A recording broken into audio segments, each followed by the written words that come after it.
를 시작하겠습니다.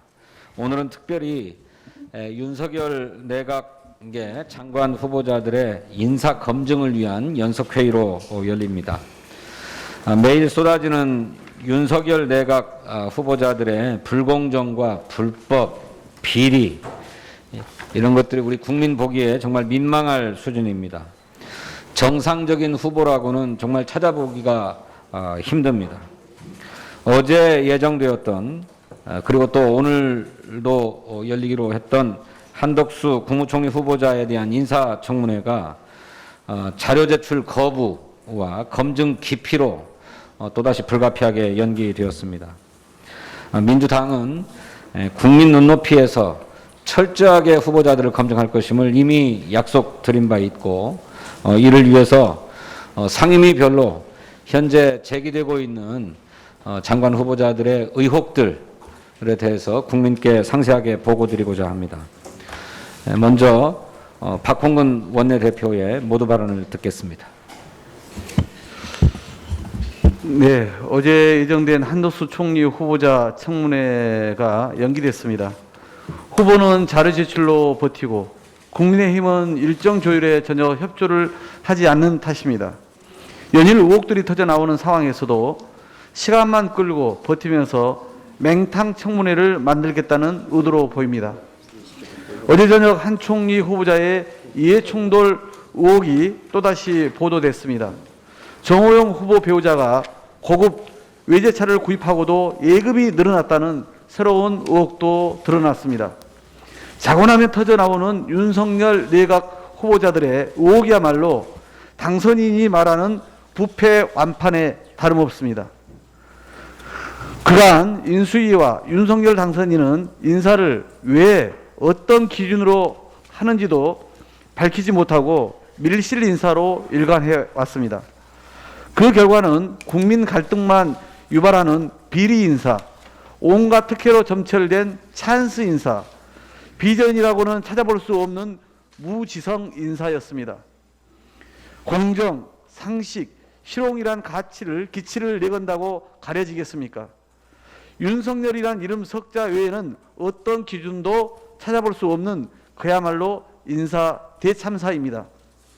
윤석열 당선인은 정부를 국정 운영이 아닌 부패 완판 친목 집단으로 만들려는 것인지 묻지 않을 수 없습니다. 자료 제출을 거부하는 것은 검증을 회피하는 것이며 국민에 대한 기본적 도리조차 저버리는 것입니다. 인수위와 윤 당선인도 초화 침식 이벤트나 관저 쇼핑 같은 보여주기에 연연을 할 것이 아니라 민생을 위해 일할 내각 인선에 집중하길 촉구합니다. 또한 이러한 인사 대참사를 초래한 경위와 책임 소재를 명확히 밝히고 국민 앞에 사과하는 것이 마땅합니다.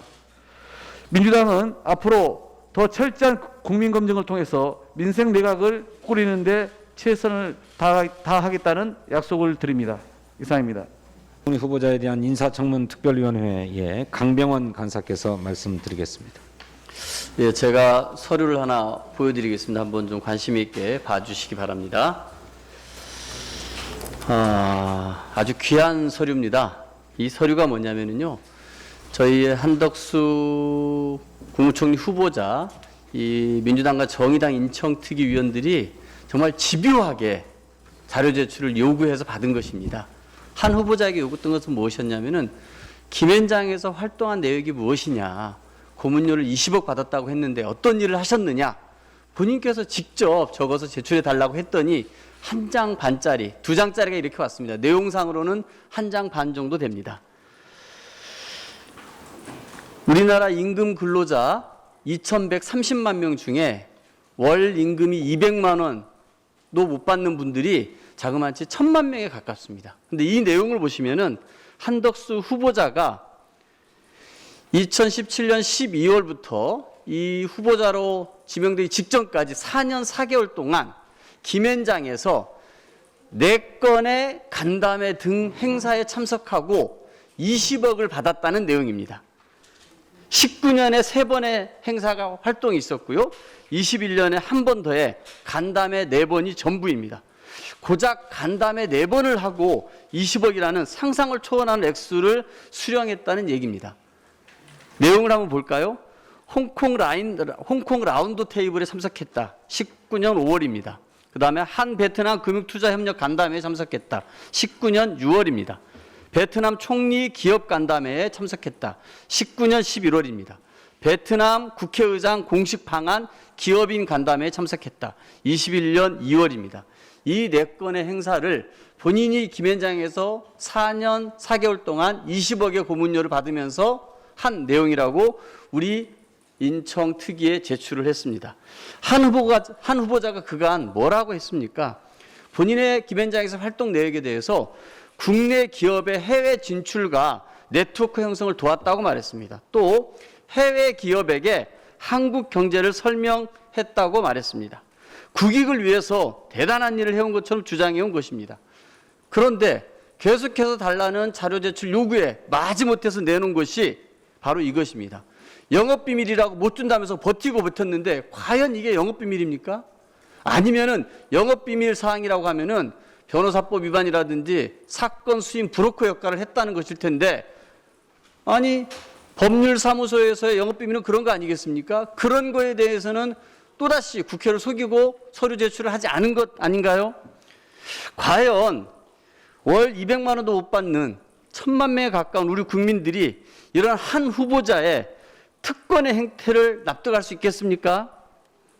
과연 한 후보자는 상식과 공정이라는 윤석열 당선자가 공언한 내각 인사의 원칙에 조금도 부합하지 않는 후보인 것 같은데 본인은 어떻게 설명하시겠습니까? 한 후보자를 불공정과 정관예우의 황제라고 불러도 손색이 없지 않겠습니까? 또 만일 이것이 극히 일부만 추려서 제출한 것이라면 고위공직자 후보자가 거짓으로 자료를 제출하여 국회와 국민을 기만한 것은 아닐까요? 윤석열 당선인은 과거에 이런 말을 했습니다. 정관예우가 일어났는지 안 일어났는지와 무관하게 국민께서 걱정하는 일이 없도록 하겠다고 단언했습니다.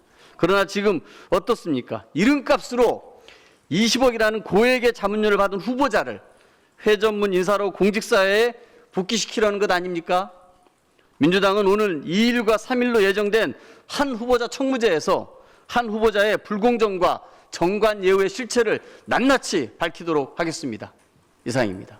책 수석 부대표를 겸임하고 계시는 교육위원회 박찬대 간사께서 김인철 교육부 장관 후보자에 대해서 검증한 내용을 말씀드리겠습니다.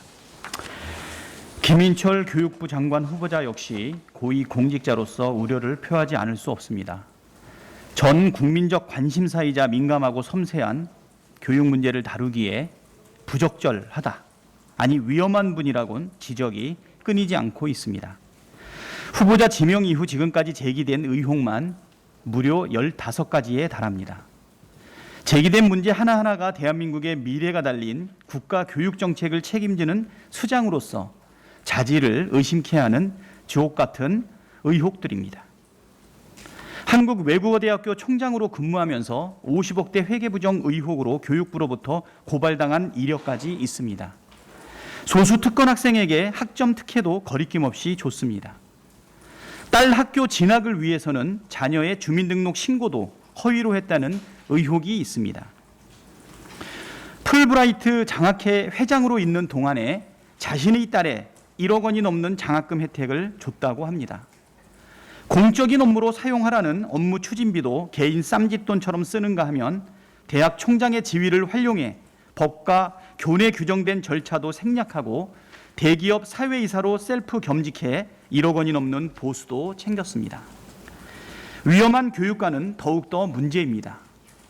외대 총장으로 재직하면서 금수저 학부모 조사를 공개적으로 시도하는가 하면 징계가 필요한 성폭력 가해 교수에게 포상으로 황금까지 선물했습니다. 공교육을 피폐하게 만들었던 자사고와 외고를 유지하겠다고 합니다. 서열화 교육이 득세할까 많은 분들이 우려하고 있습니다. 종합한다면 김인철 후보는 전 국민이 이해 당사자인 교육 정책을 이끌어 나가는데 부적합한 인물입니다. 눈높이를 하도 낮춰도 국민께서 더 낮출 눈높이도 없습니다. 4차 기술혁명 시대에는 창의적 인재가 어느 때보다도 필요합니다. 특권과 특혜로 점철된 삶을 살아온 인사는 우리 시대에 필요한 인재를 절대 키워낼 수 없습니다. 김인철 후보는 새 정부에 부담을 주지 말고 하루빨리 본인이 거취를 결정해야 한다고 봅니다. 이상입니다. 행정안전위원회의 박재호 간사께서 이상민 행정안전부 장관 후보자에 대한 검증 과정을 말씀드리겠습니다. 된 이상민 후보는 행정과 안전의 경험이 전혀 없는 행안부 장관 후보자라는 지적부터 후보자 외에 가족들까지 특혜와 불법 의혹이 쏟아지고 있습니다. 후보자 자녀의 강남 8학군 위장 전입과 자녀들이 이상민 후보자 관련 회사에서 아빠 찬스를 사용했다는 의혹도 있습니다. 또 후보 배우자는 친오빠 회사에서 월 600만 원의 비상식 급여를 받은 의혹도 있으며 이상민 후보 부부가 사돈 일가 제약회사 주식 매매를 통해서 부정한 이익을 보았다는 의혹도 제기되고 있습니다. 또한 후보자는 건익위원회 부위원장 시절 뇌물수수 사건에 대해 10차례나 법률 자문을 했다는 의혹도 나타나고 있습니다. 행안부 장관은 국가행정과 국민의 안전을 지키는 막중한 임무를 갖고 있습니다.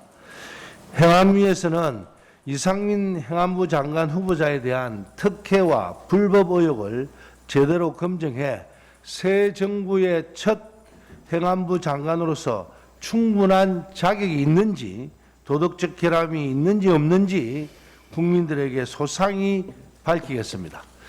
여야가 간사가 합의한 정원 네 분이 동시에 정인으로 출석하지 못하겠다는 이야기를 듣고 지금 2시부터 우리가 춘천에서 기자회견을 할 예정입니다. 거기에서 아마 그 네 분의 못 오겠다는 소명 자료를 보면 참 너무나 어이가 없어서 이 국회가 여태까지 해왔던 관행이 과연 국민을 위해서 해왔던 청문 절차가 이렇게 이런 문제로 사소한 문제로 출석을 못하겠다 하는 것이 과연 올바른 상식에 적합한지 야당 원 간사에게도 요구를 했고 또 후보에게도 전화를 해서 요구를 해봐라고 했습니다. 그래서 어쨌든 오늘 이 문제를 가지고 기자회견하면서 소상히 밝힐 내용입니다. 감사합니다. 보건복지위원회의 김성주 간사위원께서 정호영 보건복지부 장관 후보자에 대한 검증 과정에 대해서 말씀드리겠습니다. 예, 보건복지부위원회 더불어민주당 간사 김성주 의원입니다. 자료 없이 검증 없고 사실 없는 청문회는 불가능합니다. 정호영 보건복지부 장관 후보자는 본인에게 제기되는 각종 의혹들에 대해서 정말 검증받고 해명할 마음이 있는지 묻고 싶습니다. 민주당의 보건복지위원들은 인사청문회법에 따라 재적위원 3분의 1 이상의 동의를 받아 정 후보자의 인사청문회에 필요한 자료들을 3차례 요구했습니다. 하지만 자녀의 경북대 의대 편입학, 아들의 병역 의혹을 검증하기 위한 핵심 자료들에 대해서 돌아온 답변은 개인정보를 이유로 제출이 불가능하다는 것이었습니다. 경북대의 경우 정 후보자 자녀가 입학했던 2017년과 2018년 전형 평가위원들의 명단과 자녀에 대한 평가표를 공개하지 않았습니다. 의대 편입학 관련 협의체와 입학 전형위원회 구성원 공개도 거부했습니다. 아들의 연구활동 관련 상세 내역도 거부합니다. 경북대 총장이 대학의 자부심에 큰 상처를 주고 있다며 적극적으로 협조하겠다는 말은 빈말이었습니다. 그러다 보니 언론에서도 빈깡통이라고 지적하고 있습니다.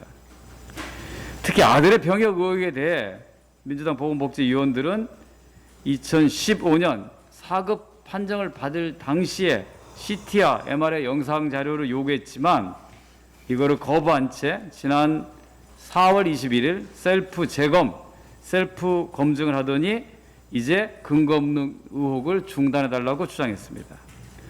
국회는 아들의 지금 몸 상태를 궁금해하지도 알고 싶지도 않습니다. 그야말로 개인정보에 속하기 때문입니다. 국회가 원하는 것은 당시에 CT, MRI 자료를 내놓으라는 것입니다. 국회 증언감정법에 따르면 군사, 외교, 대북 관계의 국가 기밀에 관한 사항을 제외하고는 누구든지 이에 따라야 하며 정당한 이유 없이 거부할 경우에는 3년 이하의 징역, 1,000만 원 이상 3천만 원 이하의 벌금에 처한다고 하고 있습니다. 법제처도 개인정보보호법을 이유로 인사청문회 관련된 영상물 제출을 거부할 수 없다고 하는 유권 해석이 있습니다. 정 후보자는 불법은 없었으나 국민의 눈높이가 도덕과 윤리의 잣대라면 거기로부터 떳떳할 수 있다고 말했습니다. 국민의 눈높이로 보면 두 자녀 모두 편입학으로 의대에 입학시킨 전국 유일의 아빠일 뿐입니다. 국회는 정호영 후보자와 자녀의 개인정보에 관심이 없습니다. 공직 후보자가 공직을 잘 수행할 수 있는지 검증하기 위한 정책 역량과 함께 직업, 학력, 경력, 재산, 병역, 범죄 경력 등을 비롯한 사항에 대해서 철저히 검증하고자 할 따름입니다. 정호영 후보자는 국회에 인사청문 관련 자료 요구에 대해서 더 이상 거부하지 말고 철저한 검증을 받으시기 바랍니다. 위원회에 강훈식 간사를 대신해서 참석하신 이동주 의원께서 이창양 산업자원부 장관 후보자에 대한 검증 과정을 말씀드리겠습니다. 네, 이동주입니다. 이번 윤석열 정부 내각 후보자들의 사회이사 경력이 논란이 되고 있습니다. 그중에서도 이창양 산업통상자원부 장관 후보자는 사회이사 끝판왕이라고 할 수 있습니다. 국무총리 경력으로 정관 예우를 받은 한덕수 총리 후보자에게 전혀 꿀리지 않는 이력을 자랑합니다. 먼저 2009년부터 2014년까지 5년간 일본계 기업인 TCK의 사회이사를 지냈습니다. TCK는 일제강점기 전쟁 물품을 납품한 전범기업 도카이 카본이 최대 주주로 있는 기업입니다. 이후 2012년부터 6년 동안 SK 하이닉스 사회이사, 2019년부터 최근까지는 LG 디스플레이 사회이사로 있었습니다. 사회이사뿐만이 아닙니다. SK 하이닉스 사회이사를 그만둔 뒤에도 계속 자문위원으로 활동을 했고 LG 디스플레이 사회이사 기간에는 LG 경영개발원의 자문위원도 함께 겸했습니다. 2013년부터 8년간 사모펀드의 자문위원도 맡았습니다. 이러한 자문위원 경력은 인사청문 자료에 모두 빠져 있습니다. 이런 활동으로 기업에서 받은 돈만 10억 원에 달할 것으로 보입니다. 이렇듯 이 후보자는 지난 10년 동안 한국과학기술원의 교수라는 본연의 자리보다 기업들이 퍼주는 대기업의 사회이사, 자문위원 등 꿀 알바에만 몰두해 왔습니다. SK 하이닉스 사회이사와 TKC 사회이사를 겸직했던 해인 2012년부터 최근까지 이 후보자의 단독 논문은 단 2편에 불과합니다. 우리 당 서동영 의원 자료에 따르면 이 후보자는 기업의 사회이사를 하게 된 이후 국내외 학회 활동도 모두 중단했습니다. 2008년 미국에서 열린 학술대회 이후 학회 논문 발표가 전무한 것입니다. 이 후보자는 사회이사로 돈벌이에 나서며 연구활동에 소홀했던 것뿐만 아니라 앞선 이력에서도 철저히 사익을 추구하는 모습을 보였습니다. 이 후보자는 1986년 상공부 사무관 공직에 들어섰습니다. 이후 1993년 국외 훈련으로 유학 후 2차례 유학휴직 등 총 3년 4개월 동안 미국 하버드대 대학원에서 석박사 과정을 마쳤습니다. 그러나 박사 취득 이후 불과 5개월 만에 상공부를 퇴직하고 카이스트의 강사로 취업했고 이후 정년이 보장된 교수직까지 이르렀습니다. 국가가 국비를 들여 공직자에게 교육의 기회를 주는 것은 국가에 더욱 복마라는 의미입니다. 이 후보자는 국가가 준 기회를 개인의 스펙 쌓기로만 여긴 것이 아닌지 의문입니다. 공직자로서 단물만 빨아먹고 자신의 입신양명을 위해 공직을 떠난 사람이 장관이 된다면 묵묵히 자기 자리에서 열심히 일하는 공직자들은 허탈해할 수밖에 없을 것입니다. 또한 공직자로서 자격을 되물을 수밖에 없는 이유가 있습니다. 이 후보자는 지난 2008년부터 14년 동안 운영해온 블로그를 최근에 완전히 폐쇄했습니다. 고의적인 검증 회피이자 파렴치한 증거인멸 행위에 다름없습니다. 요즘 온라인에서는 이런 행동을 글 삭제하고 튀었다라고 해서 글 삭티라고 조롱합니다. 과거 흔적 지우기, 블로그 삭제라는 꼼수나 부리는 이 후보자가 국무위원이 될 자격이 있는지 의문입니다. 매우 비겁한 행동입니다. 이 후보자는 당장 블로그를 원상복구해야 됩니다. 이 후보자의 이런 글삭티 행위는 본인의 역사관 가치관을 감추려는 의도로밖에 보이지 않습니다. 과거 이 후보자는 출산 기피금 칼럼으로 논란이 된 것을 비롯해서 폐쇄한 블로그에는 전두환을 경제 대통령으로 치켜 세우는 글을 올리고 대표적인 뉴라이트 학자인 이영훈 전 서울대 경제학부 교수가 대표를 맡고 있는 이승만 학당의 영상을 공유하기도 했습니다. 그 외에도 우리나라에 대해 어느 나라보다도 진보가 득세하고 있다. 시민의식, 민도가 낮아 걱정이라는 등 전형적인 뉴라이트의 역사관, 경제관을 보여주고 있습니다. 지금까지 밝혀진 사실만으로도 이 후보자는 대한민국의 산업정책을 결정하는 국무위원의 자격이 없습니다. 앞으로 더불어민주당은 더욱 철저하게 이창양 후보자를 검증해 나갈 계획입니다. 김용민 의원께서 한동훈 법무부 장관 후보자에 대한 검증에 대해서 말씀드리겠습니다.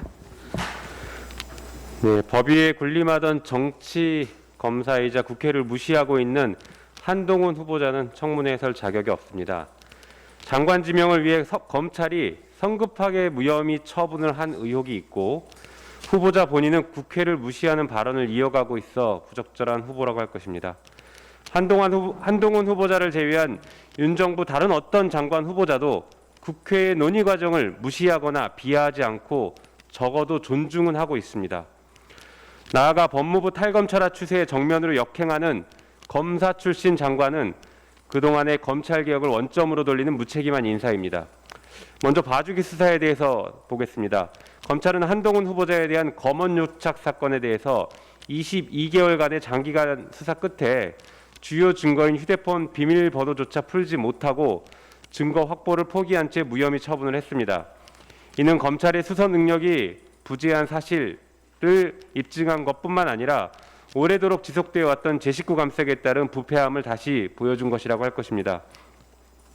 한동훈 검사가 무혐의 되기를 기다렸다는 듯이 무혐의 처분 일주일이 지난 2022년 4월 13일 대통령 당선인은 한동훈 검사를 법무부 장관으로 지명했습니다.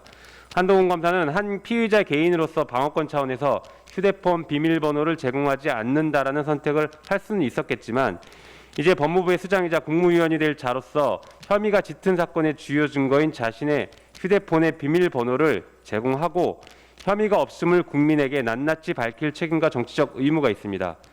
나아가 공수처에서는 여전히 고발 사주 사건을 수사하고 있습니다. 한편 한동훈은 법무부 장관 후보자로 지명되기가 무섭게 삼권 분리와 국회의 입법권을 훼손하는 발언들을 일삼고 있습니다. 국회가 검찰의 수사 기소 분리에 관한 입법 논의를 하는 것을 두고 야반도주라는 참혹한 표현을 사용했습니다. 국회의 입법권을 무시하는 위헌적 발상을 가지고 있음을 드러내는 발언입니다. 도덕성 검증과 관련해서도 현재까지 보도된 바에 의하면 배우자가 차량 구입 과정에서 채권 매입 비용을 아끼기 위해 위장 전입을 한 사실이 확인되고 있습니다. 이는 현행법 위반이자 법을 집행하는 법무부 장관의 후보자와 그 가족으로서는 용납할 수 없는 행위를 한 것입니다. 조국 전 장관에 대한 검증 기준으로 보면 배우자는 당연히 처벌을 받아야 하고 후보자는 장관직을 수행할 수 없는 사안입니다. 더 나아가 편법 증여 의혹, 농지법 위반 의혹 등등 의혹들이 끊임없이 제기되고 있습니다. 율로남불, 한로남불이자 검찰 왕국의 서곡이 아닐까 두렵습니다. 마지막으로 하나만 더 지적하겠습니다. 과거 권위주의 정부에서 검사 출신 장관이 법무부를 장악해서 법무부와 검찰이 서로에 대한 견제 없이 한몸으로 움직여온 역사를 국민들은 분명하게 기억하고 있습니다. 그래서 검찰개혁을 논의할 때 항상 나오는 중요한 과제가 법무부의 탈검찰화였습니다.